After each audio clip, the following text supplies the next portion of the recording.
nema mir! Nema pravda, nema mir! Nema pravda, nema mir! Nema pravda, nema mir! Nema pravda, nema mir! Nema pravda, nema mir! Nema pravda, nema mir! Јас се викам Васко Лазаревски. Прв пат излегов на улица да протестирам кога го утепа Мартин Нешковски и се обидува да го скријат тога. И тогаш викавме, нема правда, нема мир!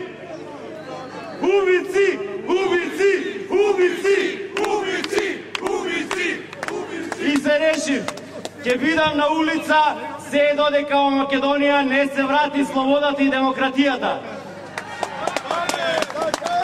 Следното моје излегување беше летоска, кога не откорнаа со цените, кога поскапеа све што можеа да поскапат. Тогаш излеговме на улица и рековме, аман доста е. Кога почнавме да одиме на улица имаше 60 степени и моравме да излегуваме покасно за да не припаѓаат луѓето. Еве сега на минус 20 уште сме на улица и уште викаме аман доста е. За среќа народот се освести и ги собравме тие 10.000 подписи. Тоа ни дава право да побараме од оние што седат во владата и во собранието. Мислете на народот. Меѓутоа тие не мислат на народот. Или мислат на некој друг народ, не знам на кој народ. Битно овде ние живееме во беда и сиромаштија. Се обидуваат да не тепаат како кучиња на улица. Нема да им помине, затоа и направивме платно нов пасаран.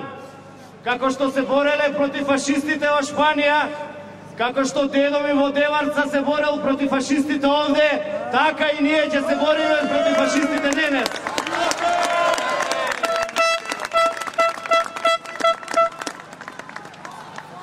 Отпор, отпор, отпор, отпор, отпор, отпор, отпор, отпор, отпор. Дента на 24-ти, кога бев пред собрание, ми се случи нешто што не верував дека ќе се случи во Македонија. Додека не тепа и не буткаа пред собранието, некои момци што прв пат ги видов во животот, ме фатија за лактите и рекоа ајде сега да им пружиме отпор. И знаете што се случи?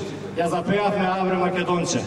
Таа македонска антифашистичка химна си ја земавме назад од националистите. И од сега таа ќе биде нашата химна под која што ќе се бориме се до денот на слободата. Ајде пеја, ајде испееме. Да пееме. Македонче, за каде се спремаш? Борба те чека, борба за слобода.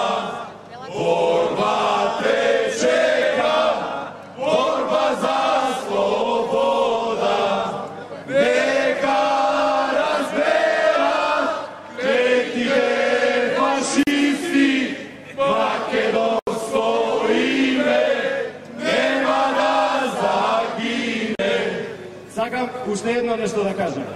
Нашиот поет Коста Рацин, кога било најтешко, во миговите на најголема диктатура во кралството Југославија, а и на денот кога умрел, кога последниот здив кога му излегувал, имал само еден поздрав за другарите, а тој поздрав бил ќе победиме.